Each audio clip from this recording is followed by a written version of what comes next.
insights from God's Word. And our topic for today, let us find out what is this man's first diet.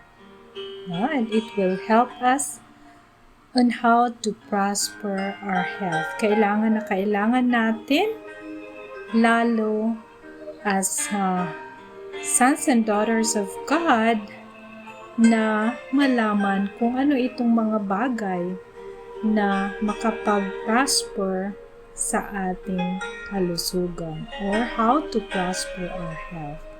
So let us find out what is this man's first diet. So what do you think? What is this man's first diet? I'm sure yung mga nagbabasa ng Biblia ay alam nun, no? And we can read that from the creation of man in Genesis 1. And andun sa Genesis 1:29, makita natin yung man's first diet that God established for us. So 1:29 says, we note clearly there that the original diet that God gave man pagkatapos ng creation ay ang fruits, grains, nuts, and legumes. So, ano daw? Ang man's first diets were fruits, grains, nuts, and legumes. So,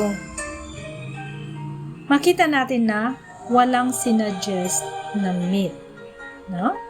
And man was created a strict vegetarian. And from Genesis 1-30, we also learn about how God established the green herb as food for the animal species, hindi lang sa tao. So, in this order of things, we are told that, and God saw everything that He had made, and behold, it was good, He said in Genesis 1:31. Mga brothers and sisters, after God had created mankind and ordered them their food, He did not allow them to just roam the face of the earth. The Lord created a special garden for the human family called the Garden of Eden. And in this home of man, life was perfect. There was joy, there was peace, there was beauty, of course, and harmony filled the life of our first parents, no? Si Adam and Eve. And from Genesis 2, we learn the following interesting facts about the Eden home of mankind.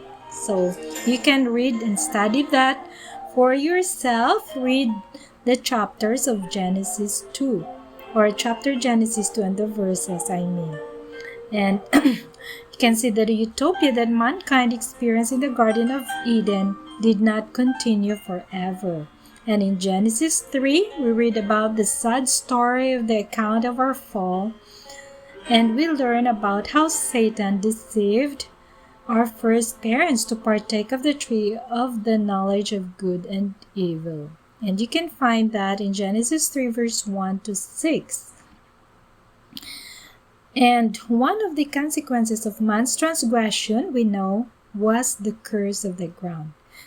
And dahil sa pagkakasala ng first parents natin, the ground was to no more yield the best of food for the human race. So at that point in the life of man, God graciously added the herb of the field to the original diet of man.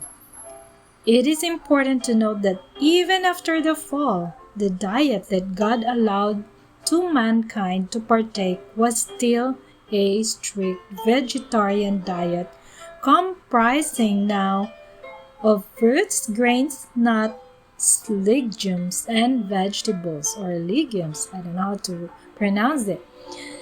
So, brothers and sisters, if we compare the amazing strength, health, and longevity that God characterized for His people who lived before the flood with our own, we realize that we fall desperately short. As we contemplate on this huge difference, one clear fact that it is hard to miss is that they eat differently from us. Their diet contained no flesh at all. No flesh food. It was clear that from this scriptural analysis, from His Word, that the first food that God gave us is certainly the best. So, and yun ang assurance niya sa atin in 3 John 2, kung babasahin nyo. He wished us all good things. He said, Beloved, I wish above all things that thou mayest prosper and be in health, even as thy soul prospereth. So ano daw ang wish sa atin ng Panginoon? Na tayong lahat ay magiging prosperous in our health, and our soul will be prospered. No? So, hindi siya nag-wish sa atin ng masasama, kundi good. So, pag nagkakasakit tayo, it's because of our disobedience to these instructions. Because it's very clear here in the Bible, it's very clear in His Word, that He wished for us good health and prosperous soul. So, ayun mga brothers and sisters, if we want to maintain our health, and if we know how to be in good health or to prosper our health, let us share this to our brothers and sisters or to our friends, that if we obey these natural laws, then I'm sure God will bless us with good health. Kasi ang blessings hindi lang pera, kundi also this good health. Imagine, pag nagkakasakit ka, laking problema kasi magastos, kaya hindi maganda pag may nagkasakit sa family kasi talagang naapektuhan ang lahat, naapektuhan ng iba.